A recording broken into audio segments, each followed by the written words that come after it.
பல்லாவரம் சந்தையிலேருந்து இந்த Casio packet TV வந்து வாங்கியிருந்தோம். பார்க்குறதுக்கு நல்லாவே இருந்தது. சரி வீட்டில் வந்து ஆன் பண்ணி பார்க்கலான்ட்டு கஷ்டப்பட்டு ஒரு 4 பேட்டரிய தேத்தி உள்ள பேட்டரி கம்பார்ட்மெண்ட்டை ஓப்பன் பண்ணி பார்த்தேன். கம்பார்ட்மெண்ட்டும் சூப்பராக இருந்தது. சரி அதனால் பேட்டரியை போட்டுட்டு நம்ம வந்து ஆன் பண்ணி சூப்பராக ஒர்க் பண்ணி பார்க்கலான்ட்டு ஆன் பண்ணால் சுத்தமாக ஆன் ஆகலை. சவுண்டும் இல்லை, பிக்சரும் இல்லை, ஒன்றுமே இல்லை. Total dead. சரி இதுக்கப்புறம் வந்து நம்ம ஸ்க்ரூ டிரைவர் வச்சு கழட்டி ஓப்பன் பண்ணி உள்ளே என்ன இருக்குது பார்க்கலான்ட்டு ஓப்பன் பண்ணேன் நான். ஈஸியாகவே ஓப்பன் ஆச்சு. ஆனால் நாம் யாருக்கு என்ன தீங்கு செய்தோம்? நமக்கு மட்டும் ஏன் இப்படி எல்லாம் நடக்கிறது? ஆமாங்க, 2 பீஸாகவே வந்துருச்சு. உள்ளே எல்லாம் வந்து கழட்டி வச்சுருந்துருக்காங்க போல். வேறு என்னெல்லாம் பிரச்சனை இருக்குன்னு தெரியல. பட் ஸ்ட்ரிப்பை பார்த்தேன் நான். ஃபுல்லாக வந்து நஞ்சு பிஞ்சு இருந்தது. ஏதோ பல்லால் கடித்து இது பண்ணி வச்ச மாதிரி இருந்தது.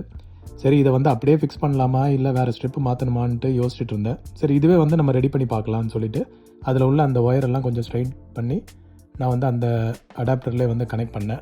ஃபஸ்ட் அட்டம்ப்ட்டு ட்ரை பண்ணி பார்த்தேன். ஸ்லிப் ஆகிட்டு இருந்தது, செட்டே ஆகலை. ஸோ கம்ப்ளீட்டாக ஃபெயிலியரு, ஒன்றும் பண்ண முடியல. சரி திரும்பவும் யோசித்தேன், இதை கண்டினியூ பண்ணணுமா இல்லை நம்ம எடுத்து வச்சிடலாமான்ட்டு. சரி எதுக்கும் ஒரு அட்டம்ப்ட்டுக்கு திரும்பவும் அந்த ஒயர் எல்லாத்தையும் பொறுமையாக ஸ்ட்ரைட் பண்ணேன் நான். சிலதெல்லாம் வந்து மடங்கி போயிருந்தது, அதெல்லாம் நிமித்திட்டு செகண்ட் அட்டம்ப்ட் பண்ணி பார்த்தேன். இந்த டைம் வந்து ப்ராப்பராகவே உள்ளே வந்து ஃபிட் ஆயிடுச்சு.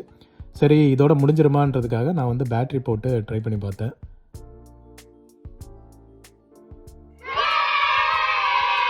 ஆமாங்க, செட்டு வந்து ஆன் ஆயிடுச்சு. ஃப்ளோரசன்ட் லேம்பும் எரிஞ்சது, ஸ்க்ரீனும் வந்து பிரைட்டாக இருந்தது. இதுக்கப்புறம் இது எப்படி ஒர்க் ஆகுதுன்றதை நான் உங்களுக்கு எக்ஸ்பிளைன் பண்ணுறேன். தெரியுதா?